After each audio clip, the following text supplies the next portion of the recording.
Terima kasih atas kesempatan yang diberikan kepada saya.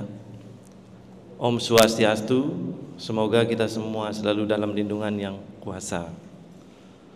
Welase, Wang An. Selamat malam, salam sehat untuk kita semua. Pertama-tama saya ingin mengucapkan terima kasih. Terima kasih yang sebesar-besarnya. Yang pertama untuk Welase, karena sudah berkenan membagi ilmu yang sangat berharga. Yang kedua, terima kasih kedua saya untuk Bapak Johan, karena tanpa terjemahan beliau satu kata pun dari Welase saya tidak paham.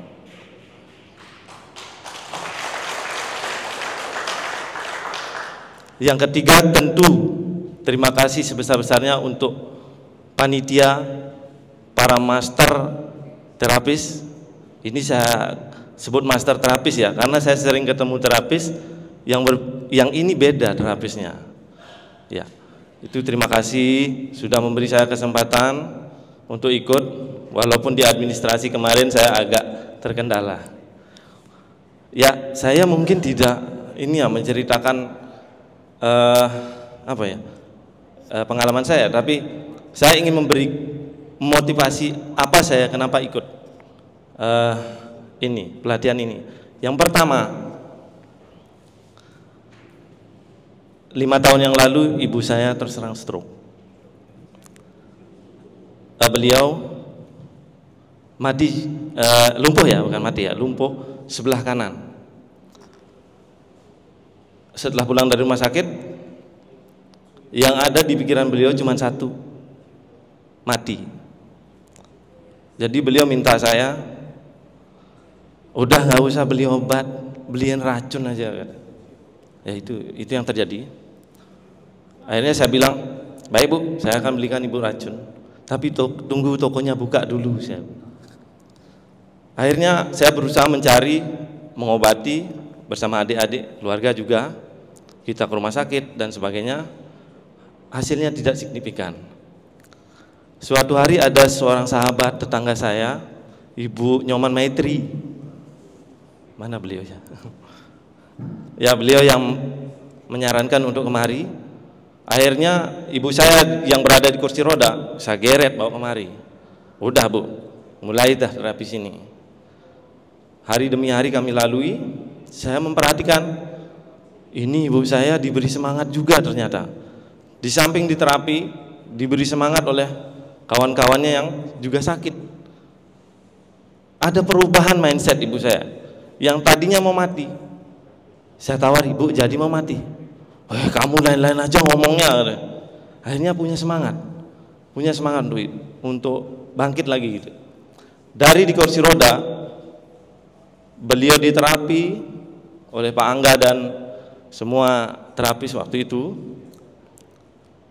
Akhirnya perlahan beliau mengalami perubahan. Dari belajar berdiri dari kursi roda, kemudian lama-lama belajar berjalan walaupun menggunakan tongkat. Jadi itu perubahan yang dialami ibu saya sampai akhirnya COVID. Jadi stop. Akhirnya ibu saya stop di terapi. Nah, pada waktu itu saya berniat, kan ada kelas pertama itu 2019.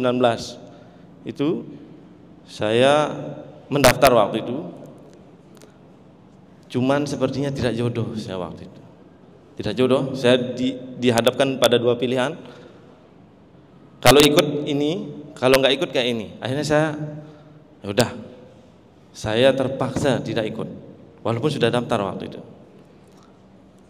Saya sudah lupa nih, sudah lawang infertologi 5 tahun yang lalu saya sudah lupa.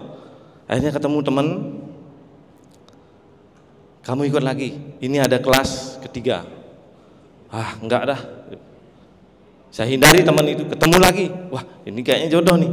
Saya coba. Akhirnya saya bisa ikut. Mas Tungkare bisa ikut di sini. Mudah-mudahan dengan saya ikut ini saya bisa melanjutkan terapi ibu saya. Itu yang pertama. Yang kedua, saya perhatikan di keluarga saya, ternyata banyak yang sakit dengan berbagai macam penyakit. Ada yang asam lambungnya tinggi, ada yang migrain, ada yang sesak asma, jantungnya berdebar, ada yang yang tiroid, ada juga yang papiloma. Banyak sekali ternyata keluarga saya itu sakit. Wah, ini saya masa nunggu sakit dulu ya baru belajar. Ini akhirnya saya walaupun belum sakit, saya belajar longipetologi.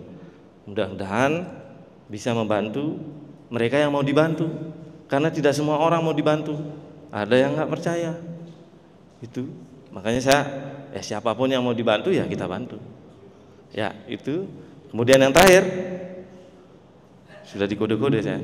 Jadi kenapa saya mau ikut longipetologi? Yang terakhir adalah saya melihat 2 orang di tahun 2019 lalu yang membuat saya termotivasi. Yang pertama, beliau adalah orang yang paling sepuh, terapi yang paling sepuh, yaitu kalau nggak salah Pak Kwang Ming namanya beliau. Luar biasa sekali, semangatnya luar biasa. Itu yang bikin kok kita yang muda ini loyo-loyo, wah kayaknya kita perlu untuk ini coba. Yang kedua, ada anak muda waktu itu di tahun 2019, terapis paling muda yang saya lihat. Ini anak muda biasanya nongkrong-nongkrong, ini kok jadi terapis. Itu bikin malu saya itu. Jadi hari ini saya mau belajar jadi terapis, mudah-mudahan berguna untuk yang lain. Sekian, itu motif saya ikut. Terima kasih, kurang lebih mohon maaf. Selamat malam. Terima kasih Bapak.